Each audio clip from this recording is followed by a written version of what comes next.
사도행전 1장 8절 말씀, 우리가 이 말씀이 사도행전의 아주 핵심과 같은 주제와 같은 말씀이라고 여러분들에게 말씀드렸습니다. 자, 1장 8절 말씀, 우리 지난주 말씀을 생각하면서 우리 앞을 보시고 다 같이 한번 읽어보도록 하겠습니다. 시작. 성령이 내시면 너희는 능력을 받고 예루살렘과 온 유다와 사마리아에서 그리고 마침내 내 땅끝까지 이르러 내 증인이 될 것이다. 아멘.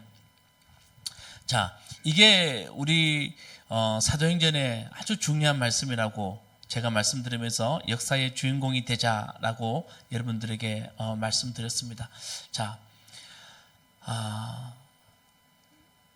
여러분, 우리가 이 하나님이 역사의 주체자로 세우실 때 사도행전에서 우리 1장에서 우리에게 들려주는 하나님이 역사의 주체자로 세우는 사람들은 도대체 어떤 사람들일까? 이렇게 귀한 명령을 우리에게 내리셨는데 그 역사의 주체자로 세우는 사람은 어떤 사람들일까? 그걸 우리가 한번 오늘 말씀을 보면서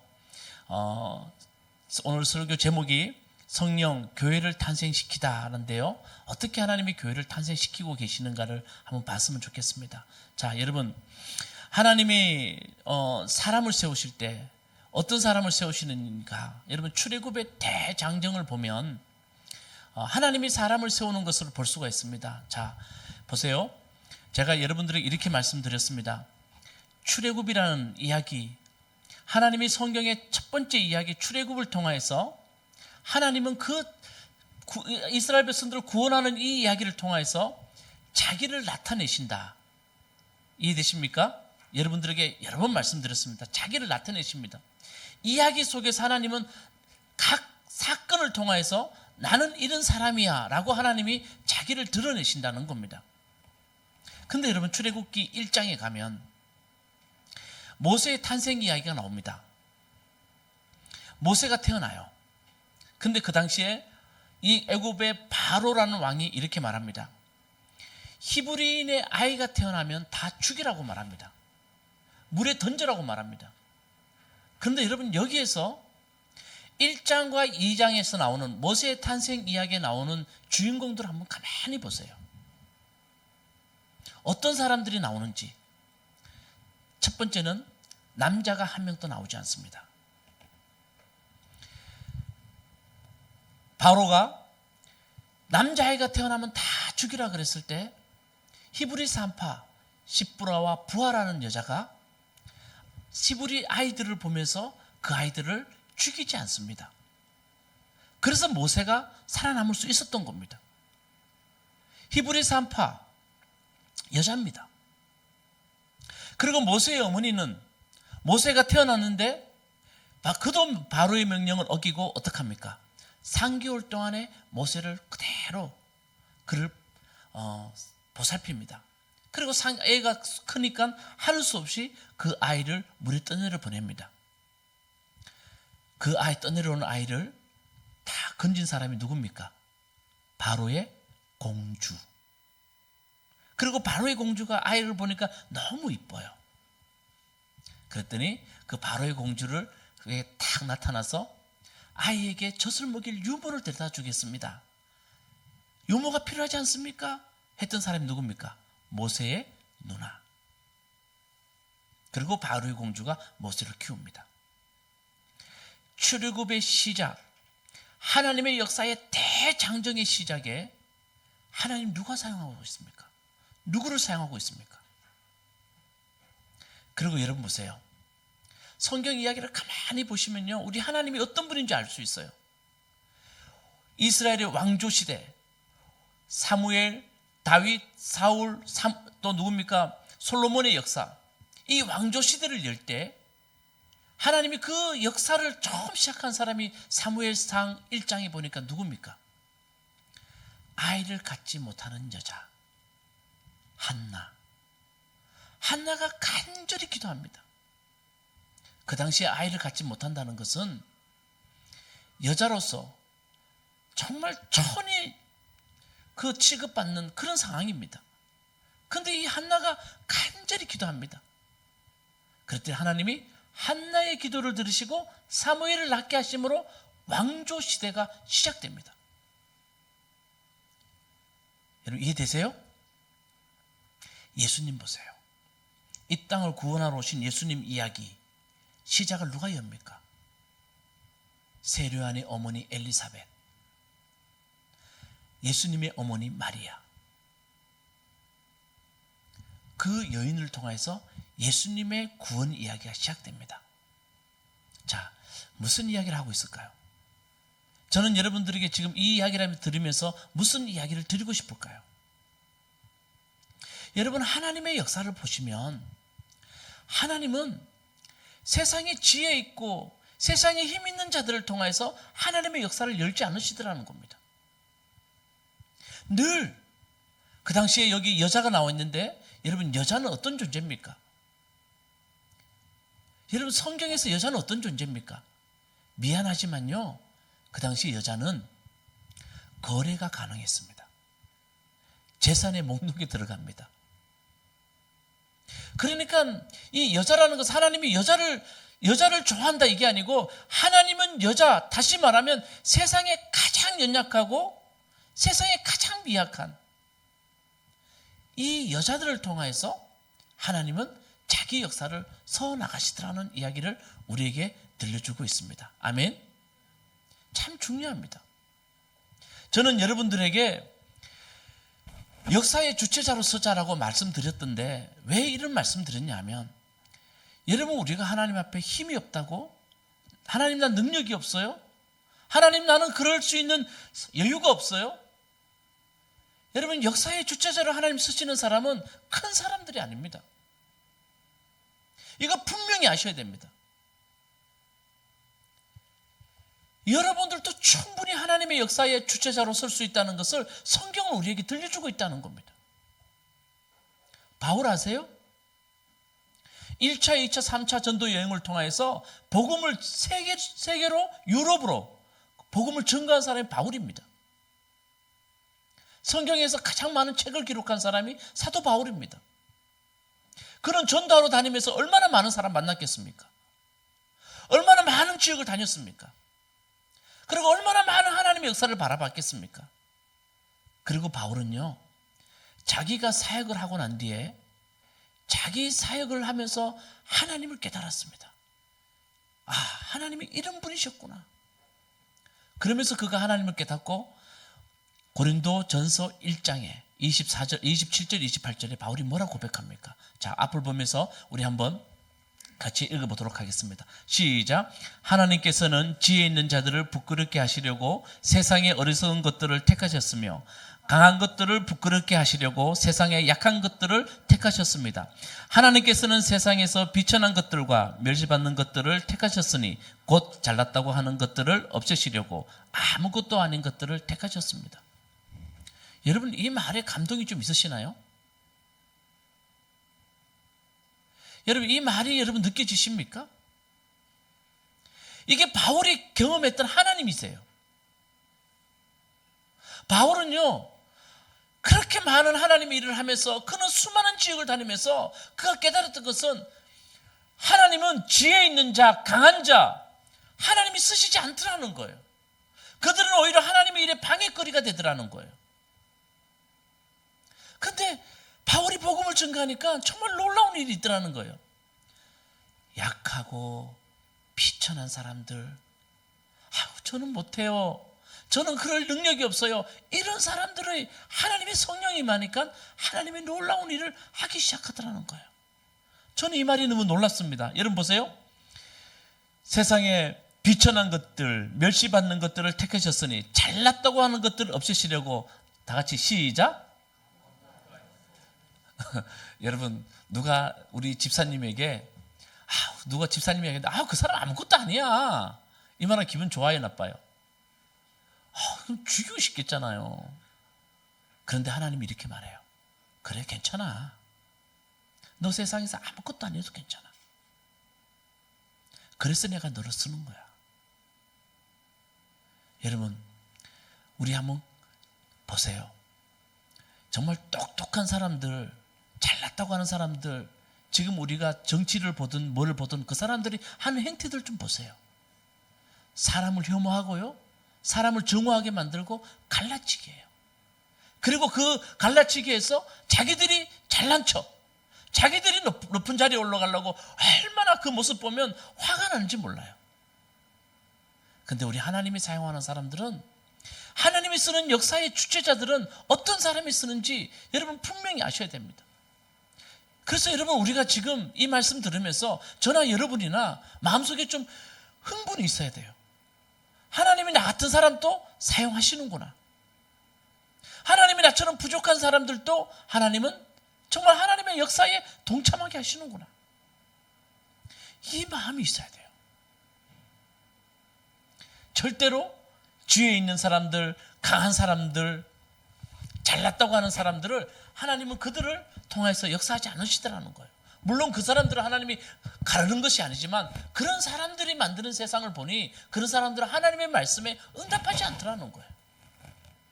자, 그래서 여러분, 그 수원의 권성고등학교에 임종길이라는 미술 선생님이 계세요. 그분은 책에서 이렇게 말합니다. 저 그 숲에 있는 참나무를 바라보면서 저 참나무를 어찌, 다시 말하면 까치가 심은 줄 당신들은 알고 있느냐라고 질문합니다. 여러분, 까치가요, 가을에 겨울에 먹으려고 도토리를요 숨겨둔대요, 땅속에. 근데 이 어치가 너무 어리석어 가지고 어디 숨겼는지 잘 모른대요. 그 다 찾지는 못한대요. 그 어리석은 어치가 있었기에 도토리가 삭을 틔우고 저 참나무가 생겼다는 거예요. 저는 이 말이 참 좋아요. 여러분, 어리석은 사람들이 세상을 만들어 간다는 이야기를 이 임종길 선생님은 우리에게 들려주고 있어요. 여러분, 똑똑하다고, 난 똑똑하지 못하다고, 하나님 나 똑똑하고 더 강해지면 하나님 그때부터 내가 하나님을 할게요, 그런 세상은 평생 오지 않습니다.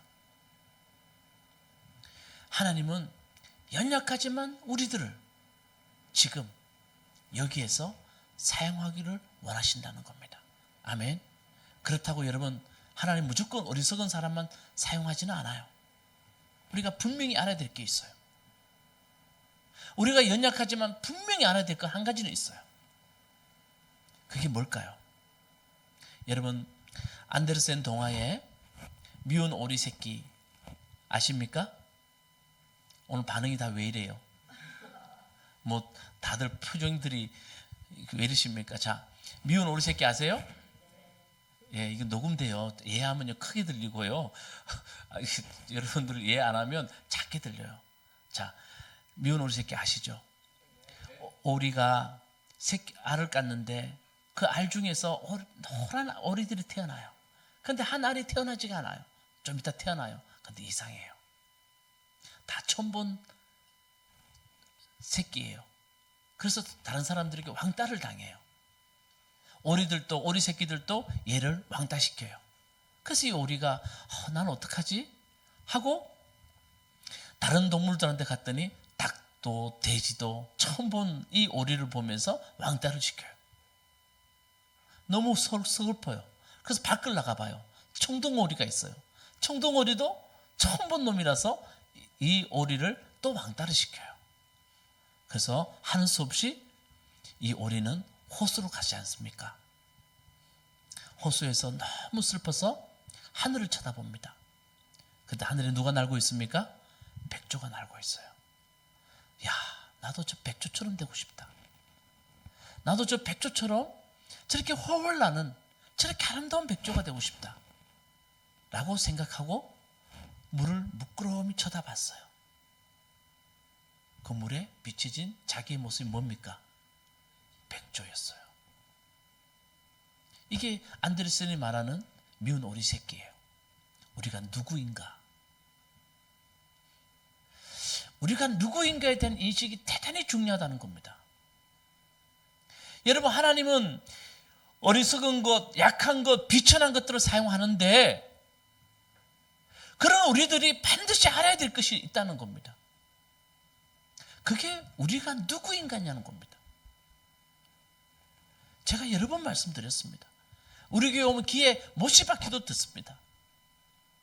우리는 하나님의 사랑받는 뭡니까? 자녀입니다. 이걸 알아야 됩니다. 하나님의 자녀란 말은 무한한 가능성이 있는 존재라는 겁니다. 아멘? 여러분, 하나님의 자녀라는 말은요, 여러분은 하나님과 함께하기 때문에 여러분 무한한 가능성이 있는 존재라는 겁니다. 오늘 우리 박민지 지사님이 기도했듯이 우리 하나님의 형상, 여러분 하나님의 형상이란 말은요, 하나님은 우리가 똑같이 생겼단 말을 하려고 이 말 들려주는 게 아니라는 것 제가 지난번에 말씀드렸습니다. 하나님의 형상이란 말은 우리는 하나님과 소통할 수 있는 존재, 닮았다는 의미가 소통할 수 있는 존재, 하나님을 담아낼 수 있는 존재, 하나님의 뜻을 알고 그 뜻을 실천할 수 있는 존재, 그게 우리 인간이라는 겁니다. 하나님의 자녀들은요, 무한한 가능성이 있어요. 여러분이 생각지도 못하는 가능성이 하나님이 여러분들에게 있다는 겁니다. 아멘? 여러분, 저는요, 여러분들이 어떻게 저를 바라볼지 모르지만 저는 지금도 책 읽고 지금도 제가 앞에서 여기 평일날 책상 펴놓고 공부하는 이유는 너무나 간단합니다. 사람들은 저를 어떻게 볼지 모르지만 저는 하나님의 가능성을 믿습니다. 5년 뒤에 10년 뒤에 하나님이 나를 만들어 가실 그 하나님을 저는 정말 믿습니다. 그 가능성을 저는 정말 믿음으로 갖고 있기 때문에 하나님 앞에 제가 몸부림치는 겁니다. 여러분 하나님의 자녀인데 하나님이 여러분을 통해서 얼마나 많은 일을 하겠습니까? 놀랍잖아요. 기대해 볼 만하잖아요. 누가 그러더라고요. 제가 좋아하는 목사님이 그러더라고요. 하나님 안 계세요. 하나님 어디 계세요? 근데 그분은 그렇게 말해요. 아유, 정말 불쌍하다. 지구가 자전하는 속도가, 공존하는 속도가 1초에 300km 도로 가는데 300km 가까이 짝깍하는데 부산까지 지고 돌아요.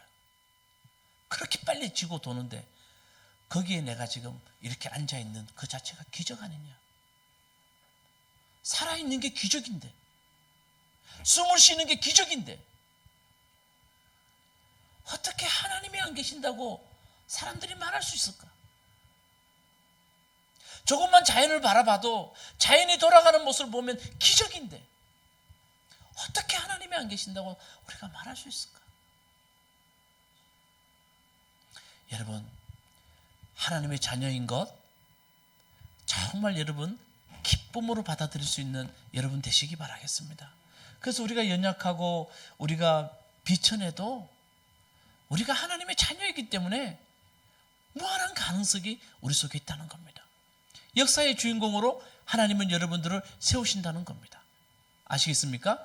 자, 역사의 주인공으로 하나님이 우리를 세우셨는데, 자, 다시 사도행전 1장 8절 말씀 우리 보도록 하겠습니다. 다시 한번 크게 읽도록 합시다. 시작. 성령이 너희에게 내리시면 너희는 능력을 받고 예루살렘과 온 유다와 사마리아에서 그리고 마침내 땅끝까지 이르러 내 증인이 될 것이다. 자, 이게 사도행전 핵심적인 말씀이라 그랬습니다. 역사의 주인공이 되라는 겁니다. 자, 이제 복음을 들고 어디까지 가라고요? 땅끝까지. 자, 땅끝까지 내 증인이 되라는 말은 무슨 말이냐면 그 삶 속에서 땅끝까지 가서 너희는 역사의 주인공으로 나를 나타낼 수 있는, 그리고 하나님의 자녀로서 하나님을 나타내고 너희 삶의 주인공이 될 수 있는 사람들이 되라. 땅끝까지. 자, 질문해 볼게요. 오늘 누가 대상으로 질문할까요? 우리 구성겸 우리 훌륭한 청년. 자, 땅끝이 어디입니까?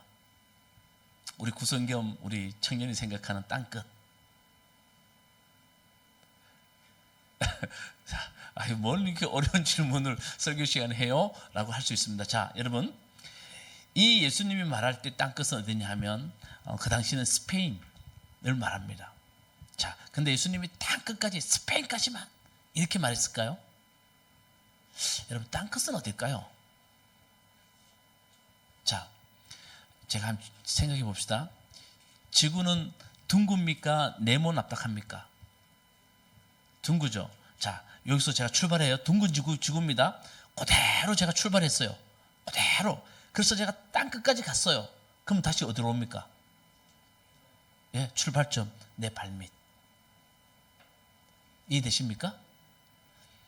주님이 땅 끝까지란 말은 너희들 복음 들고 다 선교사가 되어서 저 멀리 가서 복음 전가하는 게 아니고 내 삶의 현장에서 주님의 증인이 되라는 겁니다. 아멘. 내 삶의 현장에서 너희가 하나님을 나타내는 역사의 주인공이 되라고 우리에게 말씀하고 계십니다. 그러니 여러분, 우리의 삶의 현장은 대단히 중요합니다. 자, 우리 한번 물어봅시다. 여러분의 삶의 현장을 다 마음에 들어요? 마음에 안 들어요? 안 들어요. 예. 자, 우리 박신우 지사님 1월 달부터 이제 회계사들이 바빴어요. 그래서 지금 엄청 마음에 안 들 수밖에 없어요. 어제도 뭐 그저께 전화했더니 11시에 집에 들어왔대요. 자, 안 들어요. 자, 안 드는 게 맞아요, 틀려요? 자, 맞아요, 틀려요? 맞아요. 맞아요. 자, 여러분, 우리의 하나님은 삶의 역사의 주인공을 세우셨는데 하나님의 자녀로서 하나님이 세우셨어요. 자녀로 살라요. 우리 삶의 현장에서. 근데 우리 삶의 현장은 마음에 안 들어요. 그래서 여러분, 이진희 목사님께서 이렇게 말합니다. 잘 들으세요. 이진희 목사님은 그 광야라는 책에서, 이분 미국 분이신데요, 이 광야라는 책이 대단히 유명해졌습니다. 나중에 우리 교인들과 같이 한번 읽어볼 만한 정말 좋은 책입니다. 이분은 이렇게 말해요. 삶은 산을 오르는 것이 아니라 광야를 걷는 것이다. 자, 우리 삶은 여기까지만 가면 돼, 정상까지만 가면 돼 하는 삶은 아무 삶도 없다는 거예요. 우리 삶은 늘 광야래요. 광야는 뭡니까? 기근이 있고 목마름이 있고 힘듦이 있고 사람이 지쳐요. 광야예요. 근데 우리 삶은 하나님이 유대인들을, 이스라엘 백성들을 출애굽해서 광야를 걷게 했듯이 우리를 광야를 걷게 하신대요.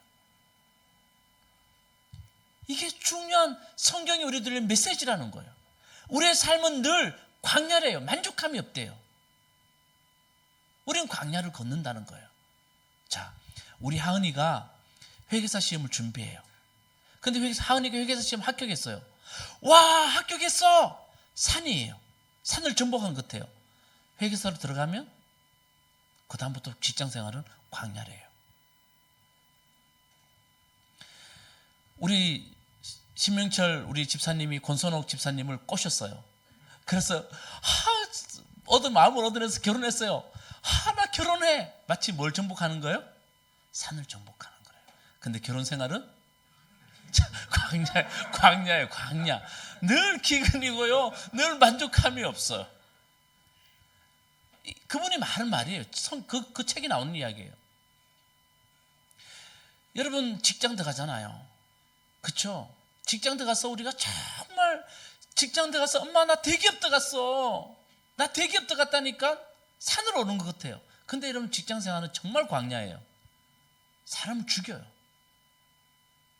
그러니까 우리의 삶은 광야라는 거예요. 아멘? 좀 이해되시죠? 여러분, 내 삶에 서 있는 내가 땅 끝까지란 말은 내 삶의 현장은 누구나 다 광야예요.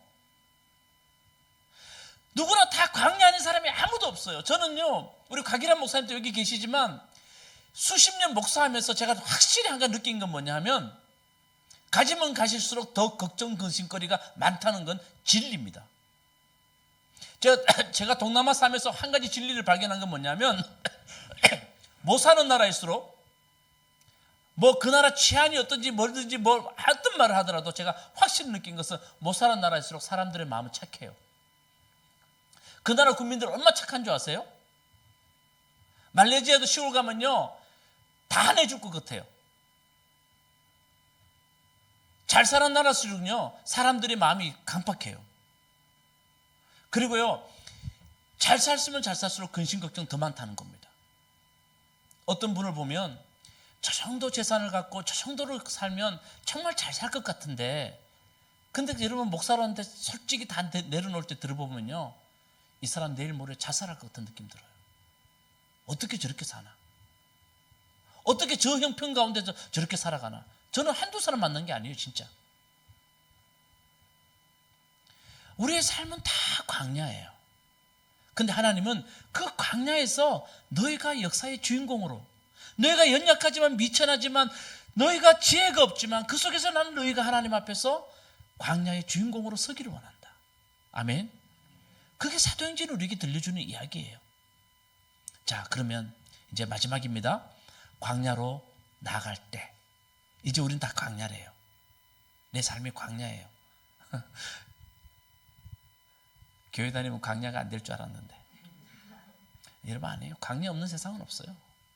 그걸 얼마나 믿음으로, 그걸 얼마나 진리의 길로 하나님 앞에 가느냐가 우리의 관건이지. 이 땅은 광야입니다. 자, 그러면 광야를 내디딜 때 어떻게 내디뎌야 될까? 자, 오늘 우리 신한 자매님이 읽었던 14절 말씀 오늘 다 같이 앞을 보고 우리 읽어보도록 하겠습니다. 다 같이 시작. 여자들과 예수의 어머니 마리아와 예수의 동생과 함께 한 마음으로 기도에 힘썼다. 뭐 했다고요? 사도행전을 보면요, 1장을 보면 우리가 다 아는, 성경을 조금 읽은 분들은 아십니다. 사람들이, 하나님이, 예수님이 땅끝까지를 내 증인이 되라고 말 듣고 난 뒤에 그들이 광야로, 땅끝에서 그들이 첫발 내딛던 그 발이 뭡니까? 뭐예요? 기도예요. 아멘. 자, 여러분, 저는 우리가 오늘 말씀 가운데 성령 교회를 탄생시키다. 여러분, 우리 교회를 탄생시키는 얘기 다음 주도 말씀드리겠지만, 우리가 어떻게 광야를 이겨낼 수 있을까? 기도입니다. 여러분, 기도는 이렇게 생각합시다. 기도에 대해서 제가 여러 가지 다 말씀드릴 수 있는데, 기도에 대해서 오늘 여러분들에게 딱 몇 가지만 말씀드릴 텐데, 이렇게 생각합시다. 어렵지 않습니다. 저 보세요. 기도는 뭐냐면 하나님을 담아내는 거예요. 아멘. 하나님을 담아내는 거예요. 자, 하나님을 담아내려니 나를 어떻게 해야 됩니까? 비워야 돼요. 담아내려면 비워야 돼요. 하나님을 내 속에 담아내는 거예요. 그런데 왜 하나님을 담아냈냐 하면, 이제부터는 하나님, 내 힘으로 살아가는 게 아니고 당신과 동행하겠습니다. 당신과 동행해야 내가 이 광야를 바른 길로 갈 수가 있습니다. 내 능력으로만 이 땅을 살아갈 수 없음을 고백하는 사람들이 기도하는 사람들이에요. 여러분, 계획한 대로 우린 초등학교 때부터 알았어요. 계획표 짜면 계획표대로 됩니까? 안 됩니까? 하나도 안 되는 줄 알면서도 지금까지 지 계획대로 사는 줄 아는 게 인간이에요. 여러분, 한번 짜보세요. 한번. 여러분이 정말 여러분 계획대로 내가 50살 되고 60살 돼서 내가 뭐 하겠다 한번 해보세요. 되나? 안 되는 줄 그렇게 알면서도 끊임없이 자기 생각으로만 살아가는 게 인간이라는 거예요. 그러니까 여러분 보세요. 하나님, 우리는 물론 계획을 갖고 살지만 하나님, 이제 이 모든 것들을 하나님과 함께 동행하겠습니다 하는 게 기도의 가장 큰 목적이에요. 아멘. 그래서 하나님이 내 삶 속에서 역사해 주십시오. 내 삶 가운데서 하나님이 이제 내 힘으로만 살아갈 수 없습니다라고 고백하는 게 기도예요. 그러니까 여러분, 기도해야 돼요, 안 해야 돼요? 예? 해야 돼요. 그럼 어디서 기도해야 돼요? 대답하려니 교회 안 나와서 미안하고, 또 집에서 해야 된다니 내가 또 게으름뱅이에 또 긋고. 자, 여러분, 기도는요 늘 할 수 있습니다. 아멘. 저는 진짜 그래요. 만약에 오늘 우리 간모사님하고 저녁에 만나기로 했어요. 근데 간모사님하고 나하고 관계가 별로 안 좋아요. 저와도 마찬가지예요. 저는 항상 누구 만남이 있을 때 기도합니다. 하나님, 가서 내가 그 사람 말을 잘 듣게 해주시고, 내가 그 사람들의 아픈 말 하지 말게 해주세요. 뼈 아픈 말 하지 않게 해주시고, 하나님, 내가 특별한 말을 하지 않아도 서로의 마음을 알아갈 수 있는 그런 좋은 만남이 되게 해주세요. 전 진짜 기도합니다. 근데요, 저를 만나가지고 그 어떤 사람이 나하고 싸우거나 화를 내거나, 요즘은 정말 그런 일이 없는 것 같아요. 그냥 좀 서먹서먹한 관계라도 그렇게 기도하고 가면요, 하나님이 그 관계를 만져준다는 걸 정말 너무나 많이 느껴요. 여러분 어떡할 거예요? 언제 기도해야 돼요? 지하철 탔어도 기도할 수 있어요. 아멘. 여러분 아침에 일어나서 하나님께 조용히, 이 아침에 하나님 오늘 무슨 일이 있습니다, 무슨 만남이 있습니다, 오늘 무슨 미팅이 있습니다, 하나님 나 좀 만져주세요. 하나님 나 오늘 정말 내 힘으로는 도저히 이거 못하겠습니다, 너무 힘들어요 하나님. 그럴 때 하나님은 그 어떤 또 다른 사람을 통해서 여러분에게 힘을 준다는 거예요. 자꾸 하나님을 담아낼 수 있는 여러분 되시기 바라겠습니다. 여러분 광야를 살아가는 것은 기도밖에 없어요. 성경은 저 그렇게 이야기해요. 저는 성경의 말씀밖에 전할 수 없어요.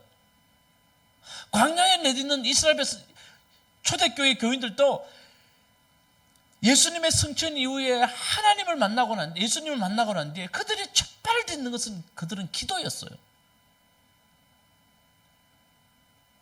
그러니까 우리도 기도로 나가는 거예요. 자, 그러면서 기도에 대해서 꼭 기억해야 될 거 한 가지만 더 보고 이제 끝내겠습니다. 자, 이건 정말 중요한 이야기인데요. 이거는 제가 여러분들한테 정말 비밀만, 이거는 다른 사람한테 말할지도 않는 비밀이에요. 이거는 제가 성경을 보면서 기도에 대해서 확신 한 가지가 있어요. 여러분 그게 뭘까요? 이 진짜 중요한데, 우리 하나님은 연약한 자의 기도를 한 번도 외면하지 않더라는 거예요. 자고 이제 성경 공부하면 여러분 몸에 소름이 돋습니다. 하나님이 기도를 들으실 때 가장 큰 특징은요, 연약한 사람들, 울부짖는 사람들의 기도를 하나님은 한 번도 외면하지 않더라는 거예요. 자, 다시 출애굽 이야기로 갑시다. 출애굽 이야기에 하나님이 자기 역사를 처음으로 쓴 것이 출애굽이라고 그랬습니다. 근데 출애굽을 시작할 때, 저 보세요. 저 화면 보지 마시고 시작할 때 재밌어요. 출애굽기 1장 2장을 읽어보면요, 이스라엘 백성들을 보고 이스라엘 백성이라고 쓰지 않아요. 성경을 눈을 똑바로 떠서 보면요, 이렇게 되어 있습니다. 저 히브리인들, 이렇게 되어 있습니다. 그리고 히브리인이란 말을 계속 반복해서 나옵니다. 이상해요. 왜 출애굽 1장 가서 이스라엘 백성이라 말하지 않고 이스라엘 백성들을 뭐라 부른다고요? 히브리. 여러분 히브리란 뜻이 뭔지 아십니까? 그 당시 히브리란 말은요, 노예들을 가리키는, 노예 계층을 가리키면서 쓴 명칭이에요. 다시 말하면 떠돌이들, 집 없는 사람들, 나그네들, 그 사람들을 바라보면서 사용된 단어가 뭐라고요? 히브리. 그 말을 쓰고 있어요. 우리는 지금 이 히브리 말 들으면 히브리인들, 히브리인 이래서 감동이 없지만, 유대인들은 이 말을 들으면 이 말의 의미를 알아요. 우리 조상들은 지금 그 당시에 떠돌이였고 노예였고 우리는 아무것도 없는 사람들이었구나. 근데 왜 1장 2장에 이 말을 많이 사용하고 있냐면, 이 말 한마디를 들려주기 위해서요.